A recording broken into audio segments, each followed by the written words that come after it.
എന്താണ് സ്പെഷ്യൽ എന്നൊക്കെ പറഞ്ഞിട്ട് എന്തൊക്കെ കാണിക്കുന്നുണ്ട് കേട്ടോ. അപ്പോൾ ഞാൻ ഉള്ളിയൊക്കെ അരിച്ചിട്ട് എൻ്റെ കണ്ണിലൂടെ വെള്ളം വന്നു ഗൈസ്. എനിക്ക് ഭയങ്കര ഫീലിങ്സാണ്. എനിക്കിവിടെ നിൽക്കേണ്ട ഗൈസ്, ഞാൻ പോവുകയാണ് ഗൈസ്.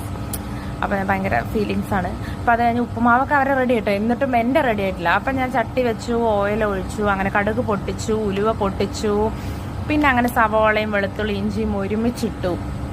അങ്ങനെ നമ്മൾ വഴറ്റില എന്നിട്ട് നമ്മൾ ഇളക്കി കൊടുത്ത് അത്യാവശ്യം മെറൂൺ കളറായപ്പോൾ ഏകദേശം കളർ മാറിയപ്പോൾ മഞ്ഞൾപ്പൊടി മുളക് പൊടി ഇട്ടിട്ടോ. പച്ചമുളകാണ് ഇടേണ്ടത്, അതാണ് അതിൻ്റെ ടേസ്റ്റ്. പച്ചമുളകില്ലാന്ന് മെമ്പർ പറഞ്ഞു, സ്റ്റോക്ക് ക്ലിയറൻസ് ആണ്, മാസാവസാനമായില്ലേ, ഒന്നുമില്ല ഗൈസ്. അങ്ങനെ നമ്മൾ മോരൊഴിച്ചു. ഇവിടുത്തെ മോര് വലിയ പുളിപ്പൊന്നും ഉണ്ടാവില്ല കേട്ടോ.